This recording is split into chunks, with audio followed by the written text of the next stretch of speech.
யுகபாரதியுடைய ஒரு கவிதை இருக்கு. இன்னைக்கு வெளியில கூட்டு போவீங்களா என்று தொடங்கி, இன்றைக்காவது வெளியில் கூட்டி செல்வீர்களா என்று கேட்கிறாள் மனைவி.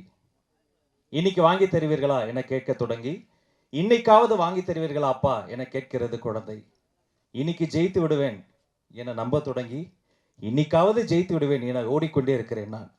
அப்படி ஓடிக்கொண்டு இருக்கக்கூடிய ஒரு பெரிய கூட்டத்திலிருந்து ஒரு மனிதன் இதே மாதிரி ப்ரெஸ் ஈவெண்ட்லாம் பின்னாடி உட்கார ஆரம்பிச்சு, இது மாதிரி ப்ரெஸ் ஈவெண்ட்லாம் ஆங்கருக்கு சைடில் ஸ்கிரிப்ட் எழுத ஆரம்பிச்சு, இன்னைக்கு ஜாம்பவான்கள் சார்லிக்கும் சரண்யா மேடமுக்கும் நடுவில் வந்து உட்காந்துருக்கானா, அது வந்து அவனுடைய உழைப்பு உழைப்பு உழைப்பு. ராஜு உட்கார். தமிழ் சினிமாவில் உண்மையாக உழைச்சா அதை ஜெயிச்சிடலாம். இந்த சினிமா தான் வருடத்தில் 52 வெள்ளிக்கிழமைகளை வைத்திருக்கிறது. அதில் ஒரு வெள்ளிக்கிழமையை நமக்கும் தருது. அது யாருடைய ஃப்ரைடே என்னைக்கு வரும் தான் நமக்கு தெரில. நீ உண்மையாக உழைச்சிக்கிட்டே இருக்கு ராஜு. அது மாதிரி ஆள் தான் நீ. இது மாதிரி படம்லாம் நடித்த பிறகு நிறைய பாராட்டுவாங்க. எல்லாத்தையும் நம்பிடாத. நிறைய திட்டுவாங்க. திட்டுறவங்களையும் முழுசாக நம்பிடாத. உனக்கு தெரியும் நம்மளுடைய ரூட் எது, எதை நோக்கி போகிறோம்னு. பப்பு என்னடா பண்ணி வச்சிருக்க? எப்போதுமே சிரிக்க வைத்த பப்பு இந்த படத்தில் என்னை சிந்திக்க வைத்தான். பெரிய வாழ்த்துக்கள் ராஜு, பப்பு, இசை அரக்கன், நம்ம இசையமைப்பாளர் Nivas brother, captain of the ship Raghav sir, 2 கண்மணிகள் ஹீரோயின்ஸ். அஃப்கோர்ஸ் அவங்கள பற்றி பேசுறதுக்கு டைம் பத்தாது. இவங்களை நம்பி இந்த படத்தின் தலைமைச் செயலகமாக இருந்த நம்முடைய தயாரிப்பாளர்கள், அவர்களை நம்பி இவ்வளோ பெரிய ஒரு டீமை நம்பி அதில் வேலையை பார்த்து இவங்கெல்லாம் வெளியில் தெரிகிறாங்க. இந்த லைன் லைட் இருக்கு, இவங்க மேலே இந்த வெளிச்சம் கொட்டுவதற்காக வெளியில் தெரியாமல் உழைச்ச நிறைய பேர் இருக்கிறாங்க. அவங்க ஒருவேளை ஒரு ஆர்டிஸ்ட் வரலன்னா கூட, ஒரு சமயம் ஒரு மணி நேரம் டைரக்டர் வரலன்னா கூட ஷூட்டிங் நடக்கும். ஆனால் ஒரு அசிஸ்டன்ட் டைரக்டர் இல்லைன்னா ஒரு நாள் கூட ஷூட்டிங் நடக்காது. அந்த அசிஸ்டன்ட் டைரக்டர்ஸ், அசிஸ்டன்ட் சினிமாட்டோகிராஃபர்ஸ் அத்தனை பேருக்கும் நெஞ்சம் நிறைந்த வாழ்த்துக்கள். நான் படம் பார்த்துட்டேன். ரொம்ப அழகாக ஒரு பொழுதுபோக்கு திரைப்படம். அது வந்து டிவியை வேடிக்கை பார்த்த கூட்டத்தில் இருந்த ஒருவன் டிவிக்குள் வந்து பார்த்து அதில் பிக் பாஸில் ஜெயிச்சு அதிலிருந்து அப்படியே வெறும் ஷோஸ் மட்டும் பண்ணாமல் அதிலிருந்து ஒரு ரிஸ்க் எடுத்து டிவியை உதைத்து தள்ளி கம்ஃபர்ட் ஜோனெல்லாம் விட்டுட்டு ஒரு பெரிய ரிஸ்க் எடுத்து இந்த படத்துக்குள்ள வந்து நிற்கிறாரு. மீண்டும் ஒரு நாயகன் உதயமாக இருக்கிறான். தம்பி ராஜு உட்பட அத்தனை பேருக்கும் நெஞ்சம் நிறைந்த வாழ்த்துக்கள். அவர் ஆங்கரும் பயங்கரமா சோஷியல் மீடியாவில் சென்சேஷன்.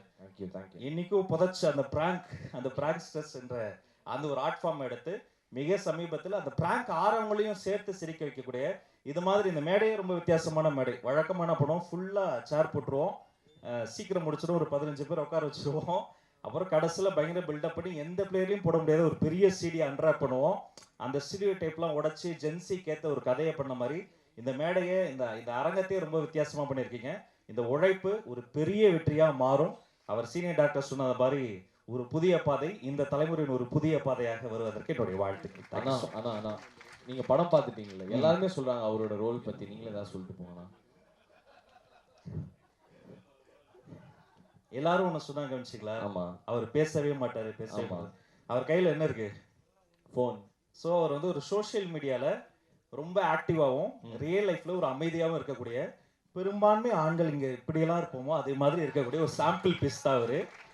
அதனால் நீங்கள் இந்த மாதிரி இதுதான் தலைவா ரொம்ப பில்டப் பண்ணிடுவாங்க, அதுக்கப்புறமேட்டு கையில் வாட்டர் மெலனை கொண்டு வந்து கொடுத்துருவாங்க. அதனால் இதெல்லாம் நம்பாதீங்க. ஜாலியாக ஒரு படம் பண்ணியிருக்கீங்க.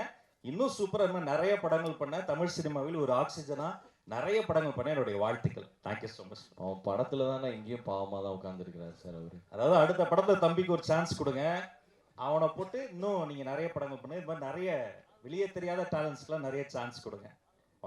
Thank you sir. தேங்க்ஸ் லாட்ண்ணா. தேங்க்யூ. அனைவருக்கும் வணக்கம். இந்த படத்தை ஆக்சுவலாக நான் வந்து 3 மாதம் முன்னாடி பார்த்துட்டேன்.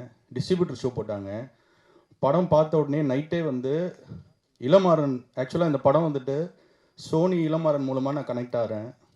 சோனி இளமாறன் அவருக்கு சொல்லிட்டேன், சார் படம் வந்து வேறு லெவலில் வந்திருக்கு, டெஃபினட்டாக இதுக்கு வந்து ரிசல்ட் வந்து ஒரு பெரிய வெற்றி இருக்குது அப்படின்றது சொல்லிட்டேன். என்னை பொறுத்த வரைக்கும் சார், நான் வந்து ஒரு ரொம்ப மோசமான ஒரு கிரிட்டிக்ஸு, படத்துடைய மோசமான கிரிட்டிக்ஸு. மாதத்துக்கு ஒரு 50 படம் பார்க்குறவன் நான். ஃபாரின் ஃபிலிம்லேருந்து உப்மா படம்லேருந்து எல்லா படமும் பார்க்குறவன் நான். பார்த்துட்டு இந்த படம் வந்துட்டு டைரக்டர்கிட்ட மீட் பண்ணி அவர்கிட்ட சொன்னேன், சார் அதாவது இந்த தமிழ் சினிமாவில் அடுத்த செல்வராகவன் நீங்கள் தான் சார் அப்படின்னு சொன்னேன். ஆக்சுவலாக இந்த செல்வராகவன் யுவன் சங்கர் ராஜா அந்த காம்போ பண்ணியிருப்பாங்க, ஒரு மேஜிக் பண்ணியிருப்பாங்க. அந்த மேஜிக்கை வந்துட்டு இந்த டைரக்டர் நம்ம மிர்தாத் அவர்களும் அதே மாதிரி நிவாஸ் கே பிரசன்னா அவர்களும் இந்த மேஜிக்கை இந்த படத்தில் பண்ணியிருக்கிறாங்க. படத்தில் பெரிய ப்ளஸ் வந்துட்டு படத்துடைய பிஜிஎம். ஃபஸ்ட்டு நம்பர் 1 படத்துக்கு வந்துட்டு பெரிய ப்ளஸ் வந்துட்டு படத்துடைய பிஜிஎம்மு. ஃபஸ்ட்டு சீனு பார்த்தோன்னா ஃபஸ்ட்டு சீன் 2 ஃப்ரெண்ட்ஸுங்க பேசுகிறதுக்கு பார்த்தோன்னா ஒரு பிஜிஎம் ஒரு சின்ன இது போட்டிருக்காரு. அதுலேயே தெரிஞ்சிச்சு எனக்கு இது படம் வந்து வேறு எங்கேயோ போகுது அப்படின்ட்டு. நான் சீரியஸாக எந்த எக்ஸ்பெக்டேஷனும் இல்லாமல் வந்து பார்த்தேன் அந்த படத்தை. ஆனால் படம் ரொம்ப நல்லா வந்திருக்கு. இந்த படத்துக்கும் எனக்கும் எந்த சம்மந்தமே கிடையாது. நான் ஆக்சுவலாக நிறைய பேசலாம் அப்படின்னு வந்தேன். நான் பேசுறது எல்லாமே இயக்குனர் சார் அவர்கள் எல்லாமே பேசிட்டார் மொத்தமாக. அதே போல் அடுத்து வந்து ராஜு சார் வந்து படத்தில் வந்து மிரட்டி இருக்கிறாரு. நான் படத்தை பார்த்துட்டு சொன்ன 3 விஷயம். 1 ஹீரோ, 2வது மியூசிக் டைரக்டரு, 3வது இயக்குனர். இவங்க 3 பேருமே வந்துட்டு வேற லெவலுக்கு போகிறாங்க. இந்த படத்துக்கு அப்புறம் வேற லெவலுக்கு போகிறாங்க, அதில் டவுட்டே கிடையாது. அதுக்கப்புறம் படத்தில் ஃப்ரேம் பை ஃப்ரேம் பார்த்தோன்னா ஹீரோயின்ஸ் இருக்காங்க, 2 ரொம்ப அழகான ஹீரோயின்ஸ். ஃப்ரேம் பை ஃப்ரேம் ரொம்ப அழகாக இருக்காங்க. கேமராமேன் சார் வந்து ரொம்ப சூப்பராக எடுத்துருக்கிறாரு அவங்கள. அதுக்கப்புறம் சரண்யா மேம் வந்து சொல்லவே வேணாம், எல்லாருக்கும் அவங்க என்ன சொல்கிறது கோலிவுட்டுடைய மாம் அவங்க. ஆனால் இந்த படத்தில் வந்துட்டு அவங்க அந்த மாமே வந்துட்டு டிஃப்ரெண்ட்டாக பண்ணியிருக்கிறாங்க. அதெல்லாம் பார்த்து விழுந்து சிரித்தோம் நாங்கள் தேட்டரில். சார்லி சார் சொல்ல வேணாம், Charlie is and cool subtle date. எக்ஸ்ட்ரானரியாக பண்ணியிருக்கிறாரு, ஆசமாக பண்ணியிருக்கிறாரு அவருடைய ரோல் அவர்.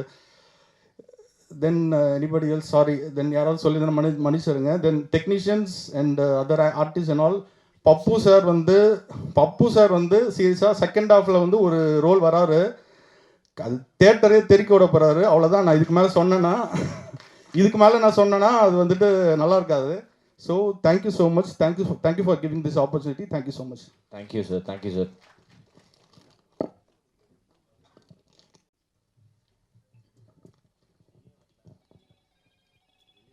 அனைவருக்கும் மாலை வணக்கம். Bun Butter Jam trailer launch, எல்லோரும் சாங்ஸ் எல்லாம் பார்த்துருப்பீங்க. ஃபஸ்ட்டு நான் அந்த படத்தை பார்த்தேன், மாறன் எல்லாம் படம் பார்த்தோம். நான் இதுக்கு முன்னாடி ரொம்ப வருஷம் முன்னாடி ஒரு படம் பண்ணேன், புதிய பாதைன்னு ஒரு படம். எனக்கு ஃபஸ்ட்டு அதில் பார்த்தபோது பார்த்திபன் சாரோட ஆக்டிங் ரொம்ப பிடிச்சிருந்துச்சு, அந்த படமும் ரொம்ப பிடிச்சிருந்துச்சு. லைக் தட் பன் பட்டர் ஜாமில் ராஜு வந்து எக்ஸ்ட்ராடனரியாக ஸ்கோர் பண்ணியிருக்காரு. ஸோ தேங்க்ஸ் டு ராஜு வந்து இண்டஸ்ட்ரிக்கு அடுத்து ஒரு ஹீரோ ரெடியாக இருக்கிறார். நிறைய படங்கள் அவர் பண்ணணும் அப்படிங்கிறது என்னுடைய ஆசை. அதே மாதிரி டைரக்ஷன் எடுத்துக்கிட்டிங்கன்னா அதேமாதிரி புதிய பாதையில் டைரக்ஷன் வந்து பார்த்திபன் சார் ரொம்ப சூப்பராக பண்ணியிருந்தார். அந்த காலகட்டத்தில் வந்து அந்த படத்தை அந்த மாதிரி யாரும் எதிர்பார்த்துருக்க மாட்டாங்க, ரொம்ப சூப்பராக பண்ணியிருந்தார் அவர். அது மாதிரி ஒரு டைரக்டர் வந்து ராகவ். இன்ச் பை இன்ச்சு இந்த படத்தை வந்து ரசிக்கலாம். அவர் எடுத்துக்கிட்ட மேட்டர் லவ் மேட்டராக இருந்தாலும் கூட அதோட ஃபேமிலி சென்டிமெண்ட்டு அது மாதிரி எல்லா விஷயங்களையும் கம்பைன் பண்ணியிருந்தார். பண்ண உடனே நான் இந்த படம் பண்ணியே ஆகணும் அப்படின்னு சொல்லி ரொம்ப இஷ்டப்பட்டு தான் நான் அந்த படத்தை பண்ணேன். யாரும் என்னை ஃபோர்ஸ் பண்ணி அது மாதிரிலாம் பண்ணல, இஷ்டப்பட்டு நான் பண்ணேன். ஸோ தமிழ்நாடு கேரளா நான் பண்ணுறேன் அப்படின்னு சொல்லி பண்ணேன். அது மாதிரி சீனியர் ஆர்டிஸ்ட் நிறைய பேர், Charlie sir, Saranya ma'am, Devadarshini ma'am எல்லாம் நிறைய பேர் நடிச்சிருக்காங்க. நியூ ஆர்டிஸ்ட் நிறைய இருக்காங்க இதில். அவங்க எல்லாருமே அவங்களுக்கு போட்டி போடுற மாதிரி நடிச்சிருக்காங்க. ஸோ அந்த அளவுக்கு அந்த படம் இருக்குது. ரொம்ப சந்தோஷமான தருணம். இந்த படம் வெற்றியுடன் வாழ்த்துக்கள் கூறி விடைபெறுகிறேன். நன்றி, வணக்கம். Thank you sir.